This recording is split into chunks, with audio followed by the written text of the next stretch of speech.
YSR Congress party cluster incharge అలానే social media activist అయినటువంటి నవీన్ పైన నిన్న తిరుపతి పోలీసులు ఒక అక్రమ కేసుని బనాయించినటువంటి విషయం తెలుసు. నగరంలో జరుగుతున్నటువంటి విషయాలను ప్రజలకు తెలియజేసే ఉద్దేశంతో సోషల్ మీడియాలో చాలా స్ట్రాంగ్గా ఉన్నటువంటి వ్యక్తుల వాయిస్ని అణిచివేయాలా అన్న కుట్రతో ఈ అక్రమ కేసుని బనాయించినట్టుగా మా దృష్టికి వచ్చింది.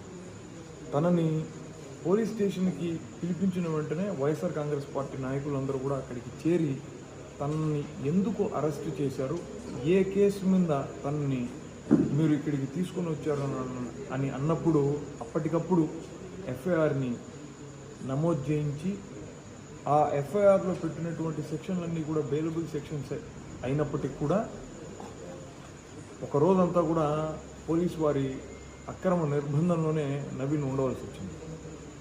ఆ సెక్షన్లు ఏవైతే ఉన్నాయో వాటికి స్టేషన్ బెయిల్ ఇచ్చి 41A నోటీస్ ఇచ్చి పంపేసేటటువంటి అవకాశం ఉన్నప్పటికీ కూడా పోలీసు వారు మానసిక స్థైర్యాన్ని దెబ్బతీయాలన్నటువంటి ఉద్దేశంతో వాళ్ళ అదుపులోనే ఉంచుకోవడం జరిగింది.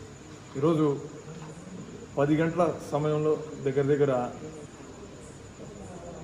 ఏడిఎం దగ్గరికి నవీన్ని ప్రొడ్యూస్ చేసినప్పుడు అడిషనల్ మ్యాజిస్ట్రేట్ గారు అన్నటువంటి మాటలు, ఏం పీపీ గారు మీకు ప్రొసీజర్ తెలీదా, ఇలాంటి బెయిలబుల్ సెక్షన్స్లో నా దగ్గరికి తీసుకురావాలా, మీరు ఎందుకని 41A నోటీస్ ఇవ్వలేదు, పదే నేను ఎందుకు మీకు చెప్పవలసి వస్తుంది అన్న మాటల్ని అనడంతో పోలీస్ శాఖ వారి పైన అధికార పార్టీ ఒత్తిడి ఏ స్థాయికి ఉందో మనం అర్థం చేసుకోవచ్చు.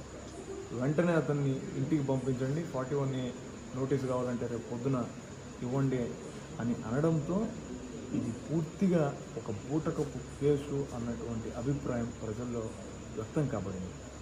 అవమానకరమైనటువంటి పరిస్థితుల్లో వాళ్లను ఈ మీడియా ముందర ప్రజెంట్ చేసి తీవ్రవాదుల్ని, దొంగల్ని, రేపిస్టుల్ని, మర్డర్లు చేసినటువంటి వ్యక్తులను ఈ ప్రెస్ కాన్ఫరెన్స్లో ప్రవేశపెట్టినప్పుడు పోలీసు వాళ్ళు ఏ విధంగా అయితే ముసుగులు తొడిగి ప్రవేశపెడతారో అలా సోషల్ మీడియా యాక్టివిస్టుల మీద అమానవీయంగా ప్రవర్తించడం అన్నది చాలా బాధాకరమైనటువంటి విషయం. దీన్ని మొత్తం పౌర సమాజం అంతా కూడా ఆక్షేపిస్తుంది.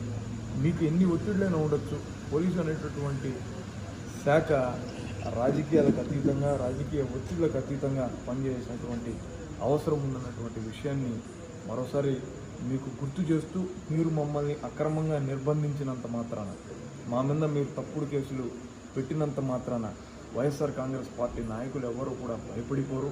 మా ఈ పోరాటాలను ఇక్కడికే ఆపేయడం అనేటటువంటివి కల్లో కూడా జరగనటువంటి విషయాలు.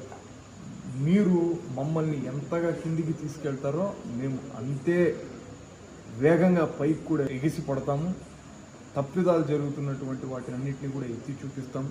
కూటమి నాయకులు చేసేటటువంటి ప్రతి తప్పును ప్రజల్లో ఎండగడుతూనే ఉంటాం.